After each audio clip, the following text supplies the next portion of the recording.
വടകര നഗരസഭ ഓഫീസ് ജീവനക്കാർ വിവിധ ആവശ്യങ്ങൾക്ക് ഫീൽഡ് സന്ദർശനം നടത്താൻ സൈക്കിൾ ഉപയോഗിക്കണമെന്ന രീതിയിൽ സെക്രട്ടറി ഉത്തരവിറക്കിയെന്ന വാർത്ത അടിസ്ഥാനരഹിതവും വസ്തുതകൾക്ക് നിരക്കാത്തതുമാണെന്ന് നഗരസഭാ ചെയർപേഴ്സൺ കെ.പി. ബിന്ദു വാർത്താ സമ്മേളനത്തിൽ പറഞ്ഞു. നെറ്റ് സീറോ കാർബൺ വടകര പദ്ധതിയുടെ ഭാഗമായി വിവിധ പ്രവർത്തനങ്ങളാണ് നഗരസഭ ഏറ്റെടുത്ത് നടത്തുന്നത്. ഇതിന്റെ ഭാഗമായി നടക്കുതാഴ സർവീസ് സഹകരണ ബാങ്ക് നഗരസഭയ്ക്ക് 5 സൈക്കിളുകൾ സംഭാവനയായി നൽകിയിരുന്നു. നഗരസഭ ആരോഗ്യ വിഭാഗം ജീവനക്കാർ വിവിധ ആവശ്യങ്ങൾക്ക് ഫീൽഡ് സന്ദർശനത്തിന് സൈക്കിൾ ഉപയോഗിച്ചിരുന്നു. ഇക്കഴിഞ്ഞ ജൂലൈ 4 ചേർന്ന യോഗത്തിൽ സൈക്കിൾ എല്ലാ വിഭാഗം ജീവനക്കാർക്കും ഉപയോഗിക്കാമെന്ന നിർദ്ദേശം വകുപ്പ് തലവന്മാർക്ക് സർക്കുലറായി നൽകുകയായിരുന്നു. ഇതാണ് വിചിത്രമായ ഉത്തരവായി മാധ്യമങ്ങൾ ചിത്രീകരിച്ച് നഗരസഭയ്ക്കെതിരെ ദുഷ്പ്രചാരണം നടത്തിയത്.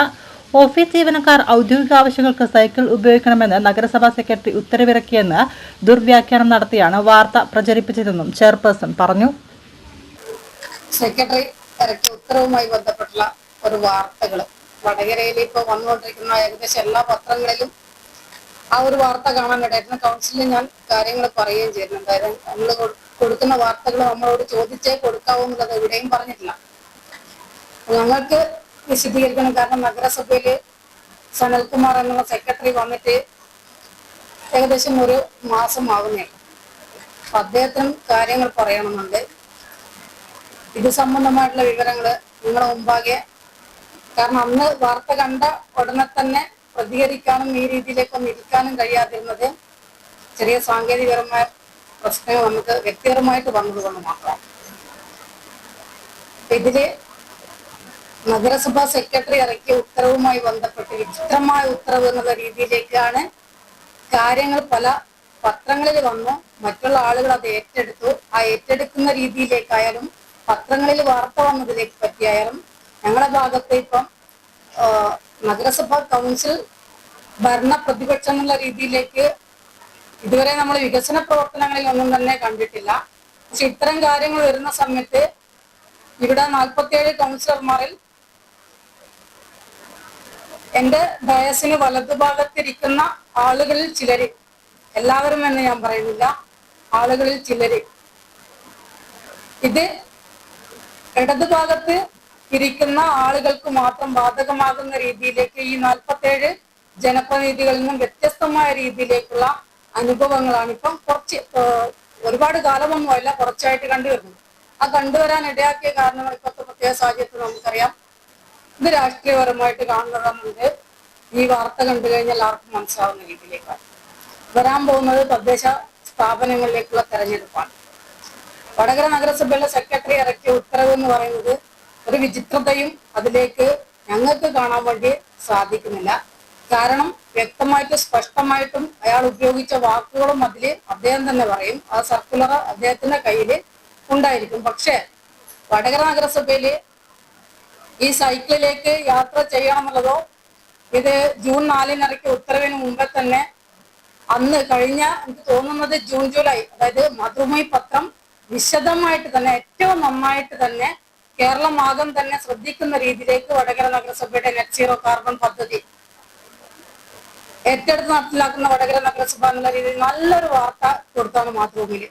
ആ മാതൃഭൂമി പത്രത്തിന്റെ ആ വാർത്ത കൊടുത്ത ഡേറ്റ് കണ്ടാൽ അറിയാം. നമ്മൾ ഉദ്ഘാടന ഡേറ്റ് മുതൽ പിറ്റേ ദിവസം തന്നെ വടകര നഗരസഭയില് സൈക്കിൾ ചവിട്ടാൻ അറിയാവുന്ന മുഴുവൻ ആളുകളും സൈക്കിൾ എന്നുള്ള രീതിയിൽ തന്നെ നമ്മൾ പറഞ്ഞതാണ്. അത് ഹെൽത്ത് വിഭാഗത്തിലെ ജയച്ചൈമാർ അത് ഉപയോഗിക്കുന്നുണ്ട്. വടകര നഗരസഭയിൽ 5 പ്രേരകന്മാരുണ്ട്. പ്രേരകന്മാരെ ഇപ്പം പുനർവിന്യസിച്ചതിന്റെ ഭാഗമായിട്ട് നഗരസഭ ജീവനക്കാരായിട്ട് മാറിയിട്ടുണ്ട്. അപ്പൊ അവരും ഫീൽഡിലേക്ക് നഗരസഭയുടെ ഭാഗമായിട്ടുള്ള പ്രവർത്തനങ്ങളിലേക്ക് പോകുന്ന സമയത്ത് എനിക്ക് തോന്നുന്നത് അന്ന് GS പ്രദീപ് ഉദ്ഘാടനം കഴിഞ്ഞ ഒരു ആഴ്ചക്ക് ശേഷം അവർ സ്ഥിരമായിട്ട് ആ സൈക്കിൾ ഉപയോഗിക്കുന്നുണ്ട്.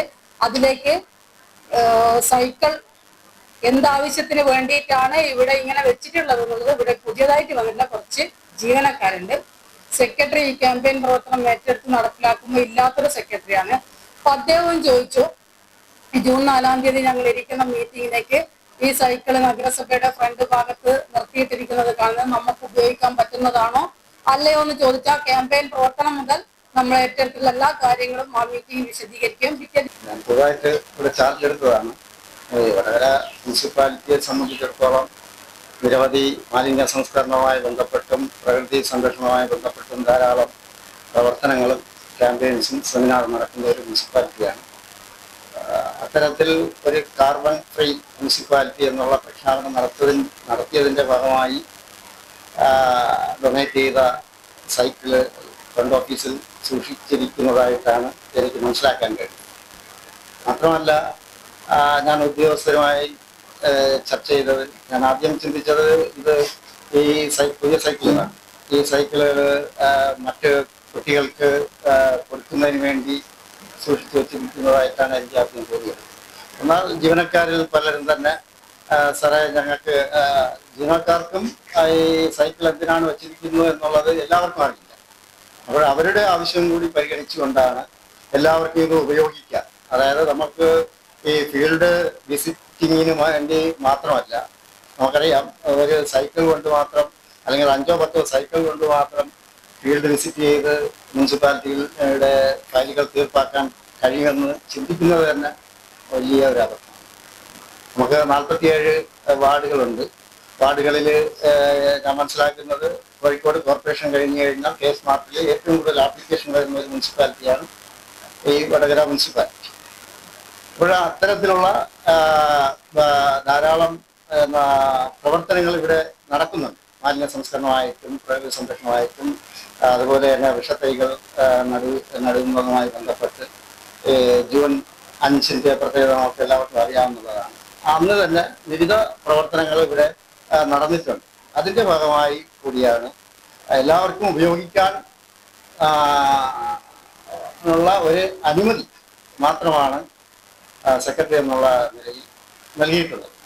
അത് ഒരു നിർബന്ധമായിട്ട് ഉപയോഗിക്കണമെന്നോ മറ്റു രീതിയിലുള്ള ഒരു കാഴ്ചപ്പാടോ ഉത്തരവില്ല. അത് തെറ്റിദ്ധരിക്കപ്പെട്ടു എന്നുള്ളതാണ് മനസ്സിലാക്കുന്നത്. മാത്രമല്ല, ബഹുമാനപ്പെട്ട ചെയർപേഴ്സൺ പറഞ്ഞതുപോലെ മറ്റൊരു പശ്ചാത്തലം കൂടി ലിങ്ക് ചെയ്താണ് ഈ ഉത്തരവിനെ ആ രീതിയിൽ തെറ്റിദ്ധരിപ്പിക്കപ്പെട്ടത്. അതായത് പെട്രോൾ, ഡീസൽ, സ്വാഭാവികമായിട്ടും നമുക്കറിയാം ഒരു സെക്രട്ടറി മാറിപ്പോയി മറ്റൊരു സെക്രട്ടറി വരുമ്പോൾ തന്നെ നമുക്ക് ഒരു സ്റ്റാഗ്നേഷൻ ഉണ്ടാകും. പേയ്മെന്റിലായാലും എന്തിലായാലും. കാരണം എന്ന് പറഞ്ഞാൽ സെക്രട്ടറി വരുമ്പോൾ പുതിയ വീഡിയോ കോഡ്, അതുപോലെ കുറെ സാങ്കേതിക വിഷയങ്ങൾ പരിഹരിക്കപ്പെടേണ്ടതുണ്ട്. അത്തരത്തിലുള്ള ഒരു ഡിലേ പെട്രോൾ പമ്പിന്റെ കാര്യത്തിലും ഉണ്ടാകും. പക്ഷേ ഒരു സർക്കാർ സംവിധാനം ഒരു പെട്രോൾ പമ്പിൽ നിന്ന് പെട്രോള് സ്വീകരിച്ചുകൊണ്ടിരിക്കുന്നു. ഒരു സുപ്രഭാതത്തിൽ പെട്രോൾ തരുന്നില്ല എന്ന് പറയുന്നത് അത് സ്വീകാര്യമായ ഒരു സംവിധാനമല്ല. കാരണം എന്ന് പറയുന്നത് നമുക്കറിയാം, പൊതുജനങ്ങൾ ഏറ്റവും കൂടുതൽ ബന്ധപ്പെടുന്ന ഒരു സർക്കാർ സ്ഥാപനമാണ് ലോക്കൽ ബോഡീസ്. അപ്പോൾ ആ ഒരു രീതിയിൽ അങ്ങനെയാണെങ്കിൽ മാത്രമല്ല, പുതുതായിട്ട് സെക്രട്ടറി ചാർജ് അല്ലെങ്കിൽ ചെയർപേഴ്സണുണ്ട്, ഞങ്ങൾ ഇനി പെട്രോൾ തരില്ല എന്ന് പെട്രോൾ പമ്പ് ഓണർ നമ്മൾ അറിയിക്കുന്നു. ഒരു 15 days നോട്ടീസ് ഞങ്ങൾക്ക് തരണം. അപ്പോൾ നമുക്കത് മനസ്സിലാക്കും. ഒരു മുന്നറിയിപ്പും തരാതെ ഞങ്ങൾക്ക് അറിയില്ലല്ലോ. പെട്രോൾ തരില്ല എന്ന് പറഞ്ഞപ്പോഴുള്ള സാങ്കേതിക വിഷയങ്ങൾ മാത്രമാണ്.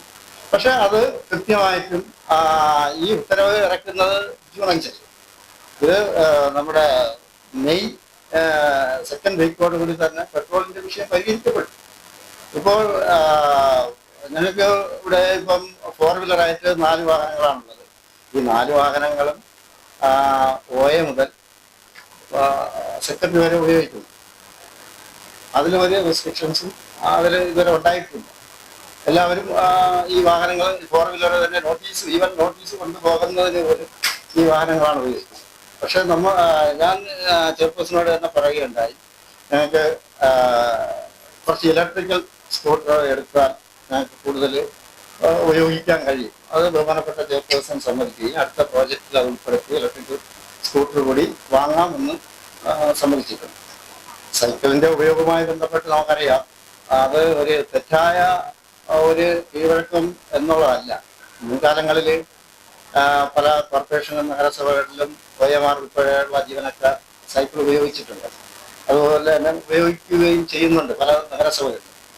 പല യൂറോപ്യൻ കൺട്രികളിലും ഈ കാർബൺ മോണോക്സൈഡിന്റെ അളവ് കുറയ്ക്കുന്നതിനും പ്രകൃതി സംരക്ഷണമായി ആ രീതിയിൽ ഇലക്ട്രിക്കൽ സ്കൂട്ടർ അതുപോലെ സൈക്കിൾ ഇതെല്ലാം ഉപയോഗിക്കുന്നുണ്ട്. ചൈനയിൽ ഇപ്പോഴും 50% സൈക്കിളാണ് ഉപയോഗിക്കുന്നത്. പിന്നെ നമുക്ക് ഡൽഹിയിലെ കാര്യം അറിയാം.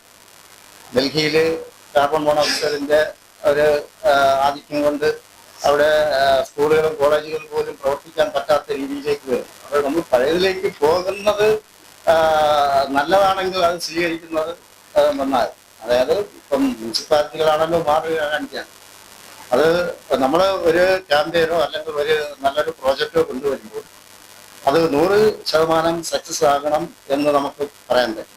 പക്ഷെ മുനിസിപ്പാലിറ്റി എന്നുള്ള നിലയിൽ നമുക്ക് പ്രകൃതിയെ സംരക്ഷിക്കണം. അതുപോലെ തന്നെ മാലിന്യ സംസ്കരണം മുനിസിപ്പാലിറ്റിയുടെ ഒരു മാൻഡേറ്ററി ഫംഗ്ഷൻ കൂടിയാണ്. അപ്പോൾ അത്തരം കാര്യങ്ങളിൽ മറ്റു മേഖലകളേക്കാൾ കൂടുതൽ തുക നമ്മൾ എന്തുകൊണ്ട് ചിലവഴിക്കുന്നു എന്ന് ചോദിച്ചു കഴിഞ്ഞാൽ നമുക്ക് എക്കണോമിക് ഗ്രോത്തിനോടൊപ്പം തന്നെ എക്കണോമിക് ഡെവലപ്മെന്റ് ഉണ്ടാകണമെങ്കിൽ അവിടെ ജനങ്ങൾ ഉണ്ടാകണം എങ്കിൽ നമ്മൾ പ്രകൃതിയെ സംരക്ഷിച്ച് മുന്നോട്ട് പോകേണ്ടതുണ്ട്.